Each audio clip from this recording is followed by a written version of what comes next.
O Evangelho segundo Mateus é um dos primeiros relatos oficiais sobre Jesus de Nazaré, sua vida, sua morte e sua ressurreição. O livro em si é anônimo, mas a tradição confiável mais antiga aponta para Mateus, o cobrador de impostos que foi um dos 12 apóstolos que Jesus nomeou, e ele realmente aparece dentro do próprio livro. Por cerca de 30 a 40 anos, os apóstolos ensinaram oralmente e transmitiram seus relatos de testemunho sobre Jesus, assim como os seus ensinamentos que haviam memorizado.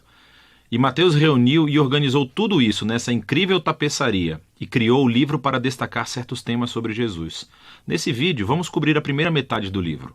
Especificamente, Mateus quer mostrar como Jesus é a continuação e o cumprimento de toda a história bíblica sobre Deus e Israel, que Jesus é o Messias da linhagem de Davi, que ele é o novo mestre com autoridade, como Moisés. Mas não só. Jesus é o Deus conosco, ou em hebraico, Emanuel. E Mateus desenhou esse livro com uma introdução e depois uma conclusão. Estes agem como uma moldura em torno de 5 seções claras aqui mesmo no centro, cada uma das quais é concluída com um longo bloco de ensinamentos de Jesus. E esse conceito é intencional e incrível. Veja como isso funciona. Os capítulos de 1 a 3 preparam o palco, vinculando a história de Jesus diretamente ao enredo da Escritura do Antigo Testamento. Então Mateus abre com a genealogia de Jesus, destacando como ele é da linha messiânica do filho de Davi. E ele é filho de Abraão, o que significa que ele trará a bênção de Deus para todas as nações. Depois disso, temos a famosa história do nascimento de Jesus e como todos os eventos cumpriram as promessas proféticas do Antigo Testamento que as nações viriam e honrariam o Messias.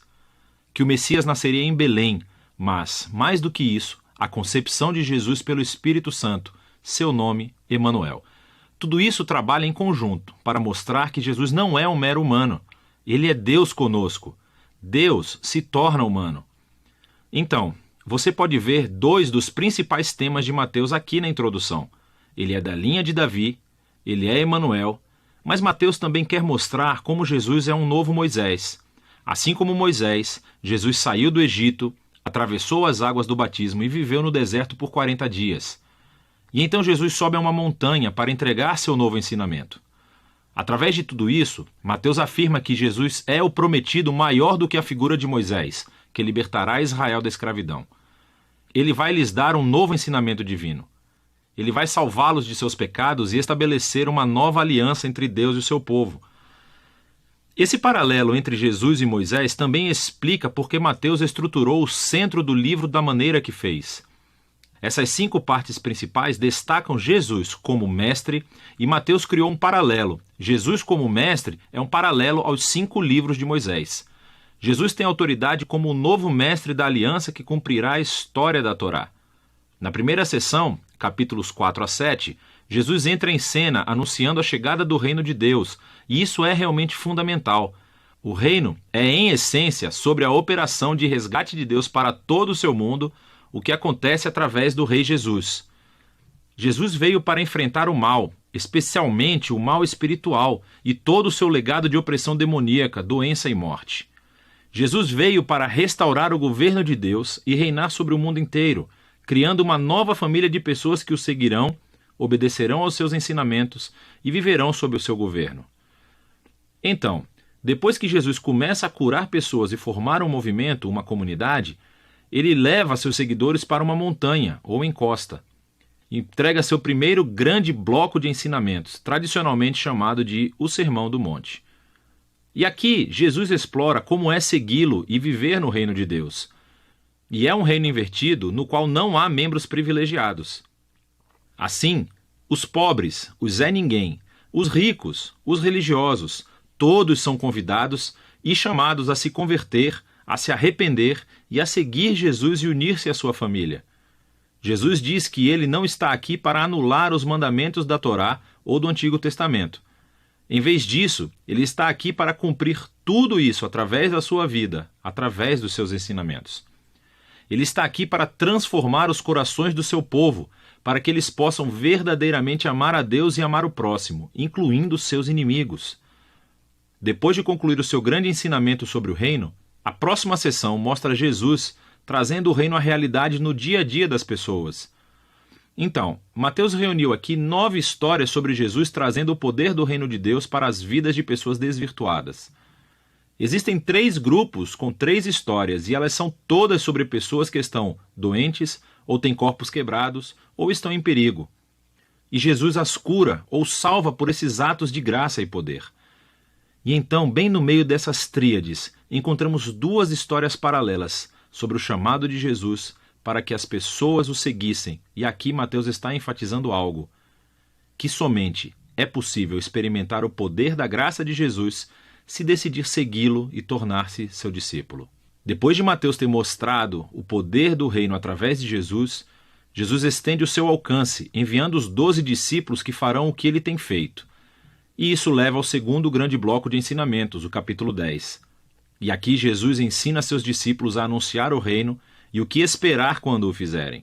Muitos entre Israel estão aceitando a Jesus e a sua oferta do reino, mas os líderes de Israel não.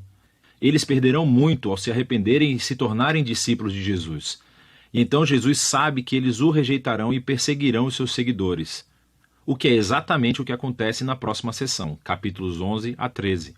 Mateus reuniu um grupo de histórias sobre como as pessoas respondem a Jesus e a sua mensagem. E é tudo misturado. Algumas histórias são positivas, as pessoas amam a Jesus e acham que ele é o Messias. Outras são mais neutras, como João Batista, ou até mesmo os membros da própria família de Jesus, e deixam claro que Jesus não é o que esperavam. Então, aos líderes de Israel, que são totalmente negativos, você tem os fariseus e os estudiosos da Bíblia. Todos rejeitam Jesus. Eles acham que ele é um falso mestre, que está levando as pessoas para o caminho errado. Eles pensam que Jesus é uma blasfêmia com essas declarações exaltadas que ele faz sobre si mesmo. Mas Jesus não fica surpreendido ou se abala com essas respostas tão diversas. De fato, ele se concentra nisso no terceiro bloco de ensinamentos no capítulo 13. Aqui, Mateus reuniu um monte de parábolas de Jesus sobre o reino, como um fazendeiro jogando sementes em 4 tipos de solo, ou sobre um grão de mostarda, uma pérola ou um tesouro enterrado. Essas parábolas são como um comentário sobre as histórias que você acabou de ler nos capítulos 11 e 12. Algumas pessoas estão aceitando Jesus com entusiasmo. Outras o estão rejeitando, mas o reino de Deus é de valor supremo e não deixará de se espalhar apesar de todos esses obstáculos. Então, essa é a primeira metade do Evangelho segundo Mateus. Aqui estão mais algumas coisas para analisar enquanto lê esses capítulos. Lembre-se que Mateus está apresentando Jesus como a continuação e o cumprimento da história do Antigo Testamento. Então, procure como ele se entrelaça nas citações do Antigo Testamento. E o que você encontrará é que elas são colocadas em pontos estratégicos da história, explicando mais sobre Jesus e a sua identidade. Então pare, reserve um tempo para pesquisar essas referências e as leia em seu contexto do Antigo Testamento e, na maioria das vezes, você descobrirá conexões muito interessantes. Por fim, preste atenção aos tipos de pessoas que aceitam Jesus e o seguem. E você verá que na maioria das vezes são pessoas que não são importantes, não são ninguém ou não têm religião. E essas são as pessoas que são transformadas pela sua confiança ou fé em Jesus e seguem-no. E são os religiosos e os orgulhosos que são ofendidos por ele. Então, como é que essa tensão entre Jesus e os líderes de Israel se manifestará? É disso que se trata a segunda metade de Mateus.